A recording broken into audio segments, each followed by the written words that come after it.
crianças, tudo bem? Nos vídeos de hoje, nós vamos falar a respeito da crise das oligarquias. Nós vamos destruir a República Oligárquica. Vamos fazer isso em 3 vídeos. Um primeiro vídeo introdutório, mostrando um primeiro momento de declínio. Vamos analisar o movimento tenentista, que talvez seja o grande movimento de contestação às oligarquias. E depois, no terceiro vídeo, nós vamos finalmente derrubar a República Oligárquica, entendendo a crise do café e a Revolução de 30. Bora lá ver? Aquela ideia sólida de café com leite, embora café com leite seja líquido, professor, pode fazer um pote. Não, calma. Estou falando de sólido no sentido de consistente, certo? Aquela estrutura que parecia indestrutível de eleições fraudadas, de clientelismo político e de toda uma estrutura para garantir a vitória de São Paulo e Minas, ela começou progressivamente a mostrar sinais de enfraquecimento. E é interessante, eu te falei isso no vídeo lá atrás, onde eu expliquei a montagem da estrutura política. Até sugiro que, se você não assistiu, você pause e assista primeiro aquele vídeo para você entender como se forma para depois derrubar. Eu te disse que das 10 eleições da República Oligárquica, em apenas 2 deu problema o café com leite. E aqui vai aparecer a primeira. A gente não pode pensar na crise das oligarquias sem lembrar que em 1910 tivemos os primeiros conflitos entre São Paulo e Minas Gerais. Prof, mas eles não se amavam para todo sempre? Não era aquele modo juntos e shallow, não? Então, quase. A verdade é que eles criaram um sistema para não disputar a eleição, porque eles sabiam do estrago que poderia acontecer caso houvesse uma disputa eleitoral. E aqui aconteceu. Pela primeira vez na história da República Oligárquica, rolou uma disputa eleitoral entre São Paulo e Minas. Por quê? O que vai acontecer aqui? Disputa eleitoral. Entre 1906 e 1910, o presidente foi Afonso Pena. Na verdade, Afonso Pena não foi até o final, porque ele veio a falecer e quem concluiu o mandato foi Nilo Peçanha, tá? Acontece que Afonso Pena tinha sido uma indicação de Minas. Sim, inclusive Afonso Pena era mineiro. A próxima eleição deveria ser com um candidato paulista. Naquela ideia de eles indicarem alternadamente o candidato à presidência, dessa vez Minas não deveria indicar ninguém, dando o direito de escolha a São Paulo. Mas aqui que veio o furo. Minas Gerais acabou indicando um candidato à presidência. Minas Gerais, em vez de respeitar o direito de escolha de São Paulo, lança como candidato à presidência um cara chamado Hermes da Fonseca. Hermes, que na verdade é gaúcho, certo? Mas ele é candidato por Minas Gerais. Hermes, que tem inclusive ligação com o exército. Hermes, que tem ligação com o exército, tá?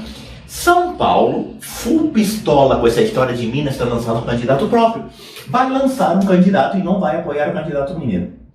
Quem São Paulo vai lançar? O senhor Rui de Almeida Barbosa, candidato paulista, tá? Rui Barbosa, para aqueles que não se lembram, é o próprio do encilhamento. Rui Barbosa é aquele cara que lá atrás foi o ministro da Fazenda do Deodoro da Fonseca. Aliás, cuidado, pelo amor de Nossa Senhora da Bicicletinha.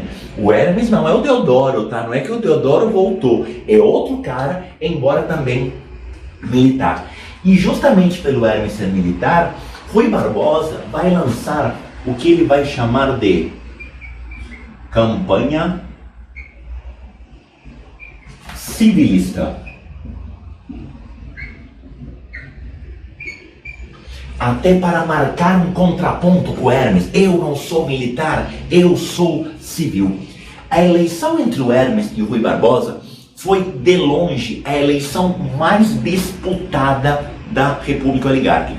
O resultado eleitoral foi o resultado mais apertadinho de vitória por menor margem em uma eleição nos 36 anos de República Oligárquica.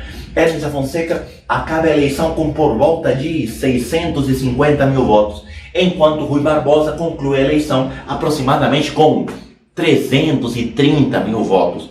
E aí você vai falar, prof, você tá de brincation to me. Como assim a eleição mais disputada da República teve o dobro de votos? Pois é, se essa aqui foi a eleição mais disputada de todas, você imagina o que não dava nas outras, né? Por volta de 1 milhão de votos, o resultado costumava ser tipo 950 mil a 50 mil. Uma eleição que acabou 650 a 330 foi uma balbúrdia. Meu Deus, que eleição acirrada! O que significa que a roubalheira eleitoral era grosseira para os dois lados. Certo? Mas o Hermes é o candidato do governo. E se o Hermes é o candidato do governo, o Hermes acaba vencendo a eleição. Tá? E é interessante que quando o Hermes assume, e isso é muito importante que você guarde, porque isso vai causar uma série de problemas depois, a vitória do Hermes vai causar um racha no Brasil. Então você vai ter o governo do Hermes, governo Hermes da Fonseca. E o governo do Hermes, ele vai ser marcado por uma política que vai ser muito marcante e que você vai precisar entender depois várias outras vezes. Hermes da Fonseca, ele assume com o Brasil dividido. O fato de São Paulo e Minas terem lançado cada um candidato fez com que toda a estrutura política oligárquica fosse abalada. Afinal de contas, o início, o primeiro degrau do clientelismo era a chamada política dos governadores. E Hermes tinha muitos estados que apoiaram Rui Barbosa. Ele precisava controlar estados de oposição, coisa que até esse momento não aconteceu. O que é que o Hermes da Fonseca vai fazer? Vai lançar uma política chamada Política das Salvações.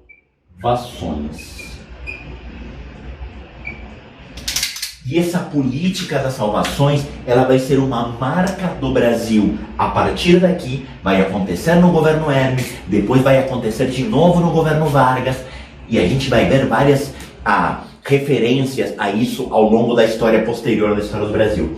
A ideia de política das salvações nada mais era do que uma ideia de intervenção nos estados. Prof, como assim? Simples. Hermes da Fonseca estabeleceu que nos estados da oposição as eleições para governador seriam refeitas para que os governadores que estivessem nos estados da oposição fossem ligados a ele. Hermes da Fonseca tirou todos os governadores que não fossem ligados a ele, todos aqueles que apoiavam São Paulo. E isso promoveu uma confusão enorme no Brasil, porque a eleição foi razoavelmente disputada. Rui Barbosa, que era o candidato de São Paulo, estabeleceu alianças com vários estados. Esses estados que apoiavam São Paulo tiveram, após a eleição, imediatamente o governador trocado, acusado de fraude em nome da salvação. E aí vem a expressão política das salvações. Vamos salvar o Estado da corrupção. Vamos tirar o governador corrupto e pôr alguém honesto. O que obviamente vai causar problemas. E tem uma revolta em especial que eu preciso marcar aqui, que é a chamada Revolta de Juazeiro do Norte. Juazeiro do Norte. Essa revolta de Juazeiro do Norte, ela é um exemplo claro de reação à política das salvações. Juazeiro do Norte era o berço, era o curral eleitoral de uma família chamada família Accioli, que era a família que governava o Ceará. e a família Ascioli foi tirada do poder na política das salvações. Acontece que a família Ascioli tinha em Juazeiro do Norte um coronel, mas é um coronel muito peculiar. A revolta de Juazeiro do Norte tem como personagem central um padre chamado Padre Cícero, Padim Pai Cício, certo? O Padre Cícero, padre da cidade de Juazeiro do Norte, era um aliado político da família Ascioli, da família do governador. E o Padre Cícero, ele funcionava como coronel na cidade de Juazeiro. E aí, uma coisa que eu te falei lá atrás, no vídeo da estrutura política da República Oligárquica: coronel não é fazendeiro, coronel é alguém influente. O coronel de Juazeiro era o Padre Cícero. O Padre Cícero liderou um motim de Juazeiro do Norte contra a deposição da família Ascioli. É claro que o movimento não foi para frente, o movimento foi duramente reprimido, mas é mais uma amostra de descontentamento. O que eu quero que você entenda dessa campanha eleitoral e dessa primeira disputa entre São Paulo e Minas é que havia sim desavenças, havia sim desentendimentos entre São Paulo e Minas. Tanto é que na próxima eleição houve de novo acordo para evitar um novo problema. O governo do Hermes foi extremamente tumultuado. Hermes começa lidando com a revolta de Juazeiro, vai ter que lidar com a revolta da Chibata. O movimento do contestado também começa no governo Hermes. O governo Hermes é um governo altamente caótico dentro da República Oligárquica. Na próxima eleição, São Paulo e Minas voltam a apoiar um candidato único. E o próximo presidente, Venceslau Braz, vai ter um governo um pouco mais tranquilo. Aliás, o governo Venceslau Braz foi o último governo realmente tranquilo. Sabe por quê? Porque na década de 20, vai começar a se fortalecer a oposição ao café com leite.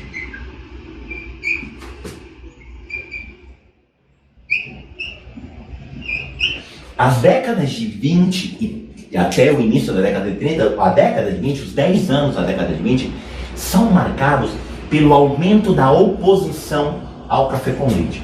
Vamos lá, eu vou destacar aqui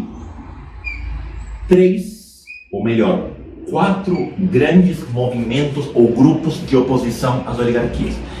Primeiro grupo de oposição às oligarquias: as camadas populares.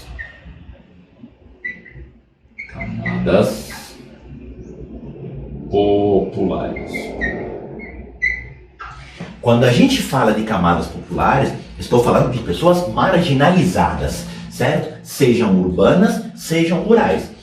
Esses grupos, eles vão defender, eles vão lutar por direitos sociais, por justiça social, seja na forma de lei, greve de 17, seja na forma à margem da lei. Aqui vai aparecer o movimento do cangaço, o banditismo social, certo? Aquela ideia do Robin Hood, de tirar do rico para dar para o pobre. É aqui que vai aparecer o lampião. É um movimento à margem da lei, não é um movimento legal, certo? Mas é um movimento que de forma ilegal luta pelos direitos sociais, mostrando que o governo oligárquico esqueceu completamente dos setores menos favorecidos, certo? Você lembra da aula dos movimentos sociais? Nós vimos como a modernização contraditória, a modernização excludente acirrou a exclusão social. E aí começa um movimento que vai lutar por direitos sociais, tá? Começa a ter movimentos também da elite urbana. Porque a elite urbana se via excluída do jogo político. E de fato estava. Porque todo o sistema político girava em torno às oligarquias. Todo o sistema político girava em torno aos donos de terra. Criava condições para a perpetuação dos donos de terra. Então, esses grupos vão começar a questionar o fim das fraudes eleitorais. Ou vai defender, perdão, o fim das fraudes eleitorais. que é uma pauta muito fácil de conseguir eco.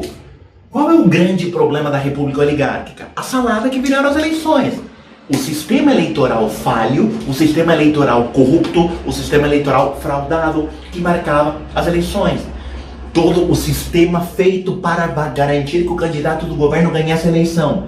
Isso excluía a elite urbana. Mas isso seria um argumento excelente para atrair outros grupos contra as oligarquias. Sabe quem vai embarcar nessa história? O exército.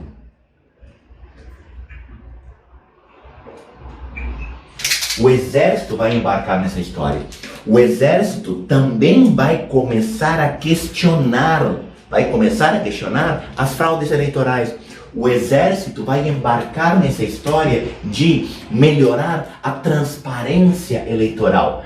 Só que a gente sabe que no fundo o exército, ele não quer apenas democratizar o pleito eleitoral, ou melhor, tirar a corrupção e as fraudes. O exército tem um projeto de poder. Lembra que o exército foi tirado do poder pelas oligarquias. Lembra que na proclamação da República, os dois grandes projetos eram o projeto positivista do exército e o projeto das oligarquias. Então, o exército, em nome do fim das fraudes, porque vai ser a bandeira que vai levantar também, na verdade, o que eles têm é um projeto de volta ao poder. Embora não vão dizer isso declaradamente, eles vão se dizer defensores do voto secreto, eles vão se dizer defensores do fim da corrupção eleitoral. Tudo bem? E vai aparecer aqui um outro grupo que a gente vai chamar de oligarquias dissidentes. E esse é um conceito que eu quero que você guarde aqui, tá? O que é uma oligarquia dissidente? É oligarquia pela sua origem, porque tem origem nos donos de terra. E ela é dissidente porque ela está fora do arranjo político. Havia um arranjo político oligárquico, ou seja, havia alianças costuradas entre o governo federal e os governos estaduais. Vamos supor que o governo federal conseguia trazer para o seu lado as províncias de Santa Catarina, Mato Grosso, Goiás e Bahia. Mas naquela eleição, Pernambuco não tinha sido incluída na política dos governadores. O governador de Pernambuco não apoiava o candidato a presidente do governo federal. Acabou de acontecer uma dissidência. O que é uma dissidência? É um racha. É alguém que faz parte das oligarquias e que saiu da aliança. Então, as oligarquias dissidentes são estados, são oligarquias estaduais que se colocam contra São Paulo e Minas. Contra São Paulo e contra Minas Gerais. Aí você vai me perguntar, Nicolás, mas quais são essas oligarquias dissidentes? Depende, porque isso muda de eleição para eleição. As oligarquias dissidentes, elas são eventuais. É possível que o Pernambuco, em determinada eleição, seja dissidente e numa próxima eleição ela volte a fazer parte do pacote oligárquico. As oligarquias dissidentes são oligarquias que vão ficar excluídas, marginalizadas do acordo da política dos governadores. São oligarquias que por algum motivo, seja por convicção, seja por simplesmente foram chutadas para fora, elas vão ficar fora do pacto de política dos governadores, de política dos estados, se transformando em dissidentes. E é muito interessante que toda essa questão de oposição às oligarquias vai aparecer também em um movimento que é completamente apolítico, mas que não custa colocar aqui. Dentro da oposição às oligarquias, eu vou destacar aqui em 1922 a chamada Semana da Arte Moderna. Eu não vou dar aula de Semana da Arte Moderna para você, porque seria quase uma ousadia da minha parte. Quem vai falar de Semana de Arte Moderna para você são seus professores de literatura, são os canais de literatura que você assistir, porque o movimento aqui é um movimento cultural. A Semana da Arte Moderna não é um movimento político.